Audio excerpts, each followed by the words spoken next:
മഴ പെയ്തതോടെ ചീരക്കുട്ടന്മാരൊക്കെ തല പൊക്കിയിട്ടുണ്ട് കേട്ടോ. ഞങ്ങളെ പറമ്പിലല്ല, തൊട്ടപ്പുറത്തെ പറമ്പിലാണ്.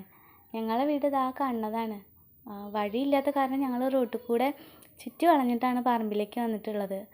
സ്വത്തതാ ചീര ഓരോ ഇലയിട്ട് നുള്ളി എടുത്തു. പിന്നെ ഇതാ പറമ്പിൽ നിറയെ ഉണ്ട്. അപ്പം നുള്ളി എടുത്തിട്ട് കാര്യമില്ലെന്ന് മനസ്സിലാക്കിയപ്പോൾ അവളിതാ ചീര പറിച്ചെടുക്കാൻ തുടങ്ങിട്ടോ. പിന്നെ പറിച്ചെടുത്ത് പിന്നെ ലാസ്റ്റ് അതും എടുത്തു.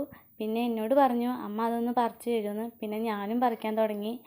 ഞങ്ങൾക്ക് ആ കവറിൽ അത്യാവശ്യത്തിന് കിട്ടി. എന്നിട്ട് പിന്നെ ഞങ്ങൾ വീട്ടിലേക്ക് തന്നെ തിരിച്ച് പോന്നു. പിന്നെ വീട്ടിൽ ചെന്നിട്ട് അത് ചെറുതായി അരിഞ്ഞ് കഴുകിയിട്ട് പിന്നെ ചക്കക്കുരു ഉണ്ടായിരുന്നു വീട്ടിൽ. ചക്കക്കുരു അരിഞ്ഞിട്ട് അതിലിട്ടു. കുറച്ച് വെളിച്ചെണ്ണ ഒഴിച്ചാൽ നല്ല ടേസ്റ്റാണ്. ഒരു വഴുവഴുപ്പാണെങ്കിലും കഴിക്കാൻ നല്ല ടേസ്റ്റാണ് കേട്ടോ. സ്വത്തിനൊക്കെ നല്ല ഇഷ്ടപ്പെട്ടു. അപ്പോൾ എല്ലാവരും ഒന്ന് ട്രൈ ചെയ്യണം. ചാനൽ ഇഷ്ടപ്പെട്ട സബ്സ്ക്രൈബ് ചെയ്യണേ. ബൈ. അടുത്ത വീഡിയോ ഇടാം കേട്ടോ.